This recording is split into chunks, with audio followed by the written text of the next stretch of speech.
नमस्कार, माझं नाव प्रियतम बाईकराव. मी एक पोर्ट्रेट आर्टिस्ट आहे. भरपूर लोकांना ऑर्डर करते वेळेस पेपर साईज समजत नाही, त्यामुळे आजच्या व्हिडिओमध्ये मी पेपर साईज कशा प्रकारे असते ते आपल्याला एक्सप्लेन करणार आहे.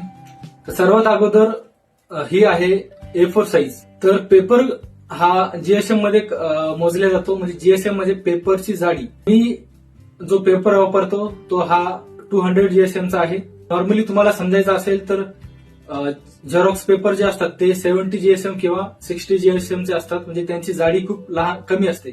आणि न्यूज प्रिंट पेपर जे न्यूज साठी वापरले जातात ते पेपर असतात 30 जीएसएम ते 40 जीएसएम पर्यंत. यामध्ये आपण सिंगल स्केच ऑर्डर करू शकता, कारण A4 साईज मध्ये सिंगल स्केच नॉर्मली चांगला दिसतो. ही आहे A3 साईज.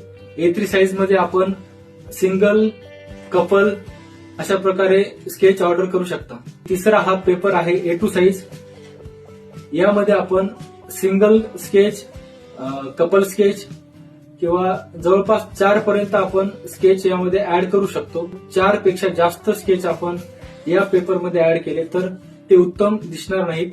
अशा प्रकारे तुम्ही पेपर साईज बघून ऑर्डर करू शकता. आणि मी नॉर्मली A4, A3 आणि A2 या पेपर साईज मध्ये काम करत असतो. भरपूर लोकांना नंबरवरून कन्फ्युजन होते, म्हणजे A4 साईज आहे याचा अर्थ की हा पेपर साईजने मोठा असू शकतो असं कन्फ्युजन होते, पण त्या प्रकारे ते नसते.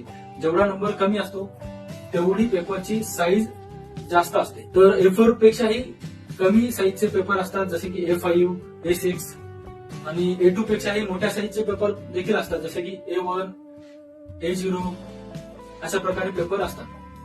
तर तुम्हाला ज्या पेपरमध्ये ऑर्डर करायचे आहेत त्या पेपरचं तुम्ही सिलेक्शन हा व्हिडिओ बघून नक्की करू शकता. So thank you so much.